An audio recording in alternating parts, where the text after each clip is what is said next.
Anthony Dasher, and then we'll go to Jordan Hill.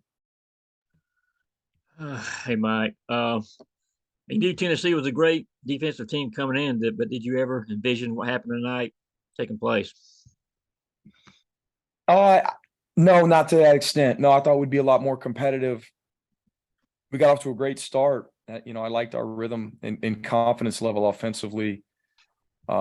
They responded in a big way, made their run, spread it out, obviously, mid first half.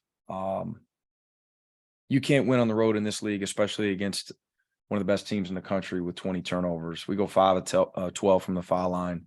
I know they contested a bunch of threes. We go 4 of 22. We had of those 18 misses, I thought 5 or 6 or 7, who knows, go back and watch the film, were really good looks. And, we needed to make a couple more of those. At the end of the day, though, I don't know if we could have generated enough offense to match what they did. Our transition defense hurt us. Our inability to stay in front of the bounce hurt us. Late first half, I thought we were better in the second half in terms of our intensity level in transition defense. I thought we really competed in the second half. Tennessee, look, they're really good. They're obviously better than we are. We got to learn from this. We got to move forward. We got 11 opportunities in front of us, and I'm hopeful that we can be competitive in most of them, and we'll see what we go from here. But we got to learn from this one, not only from ourselves, but again from a really good team, and in terms of some of the things that they do really well that gives them chances to win, the games that they win. Mike, what was the message to the team after this game? Just what did you tell the team after this one? Ooh, a lot. I let our guys talk amongst themselves for a few minutes first. We talked about some of the things that were glaring in terms of our attention to detail, especially first half. And we watched the film at halftime. The opponent makes, of course, but ball screen defense, transition defense, zone defense in the second half, we really struggled with, of course, matching up in transition, echoing of calls, the quarterbacking out there, the ownership in terms of, are we in zone? Are we in man? Can we get 5 guys when the defense is away from us on the same page?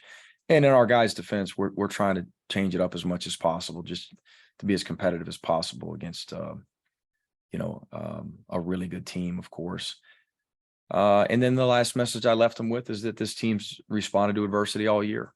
And I expect us to do so, challenged us to take advantage of these next 11 and see what we can make of them. Next, go to Al Lassar from the Associated Press, followed by Hank Tatum with the red and black. Coach, what did they do against Roberts that contained him? He only scored 2 points right at the end of the first half and only got 11 for the game. How did they defend him? Well, I think their backcourt defensively has got to be as good as any backcourt in the country. So it starts with personnel. Obviously, those guys are going to be prepared from a scouting report standpoint as well. They changed up the defensive coverage with their bigs, with ball screens a couple times. And one time in particular, early first half, that I thought slowed Terry's momentum. Their bigs can really move too, and not only are good movers for bigs, but they're good movers for very, very large bigs. I mean, those guys are huge. A couple of their 5s that they're playing are really big, move their feet well, have their hands up. They've got great length. But to me, it starts with Vescovi and Ziegler, their ability to pressure you and stay in front of the ball.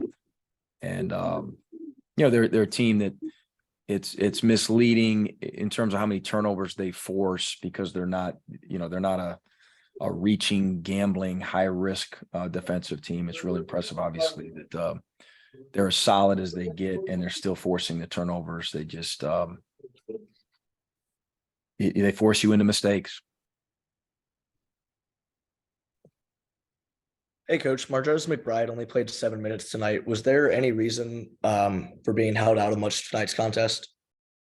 No, we've got a bunch of guys that were playing throughout the year, and certain guys at times have played more minutes than others. And this was a game. I thought we lacked some competitive fire in our last one. Some of that ownership that we talked about, some floor burns, some intensity levels, some toughness, especially physical toughness in our last one. And so I wanted to make it a point to get Jackson Etter out there. He's a guy that brings a lot of that to us, brings us great leadership. And I thought he did some really good things in this one. And when you're playing him and you're playing Jabri 27 minutes, I mean, there's just not enough minutes to go around. I mean, Jalen Ingram's probably, in that same category. You've got 200-man minutes and you're trying to work it out as best as possible to be competitive in each game. Any other questions for Coach White? All right. Thanks, fellas. Thanks, guys.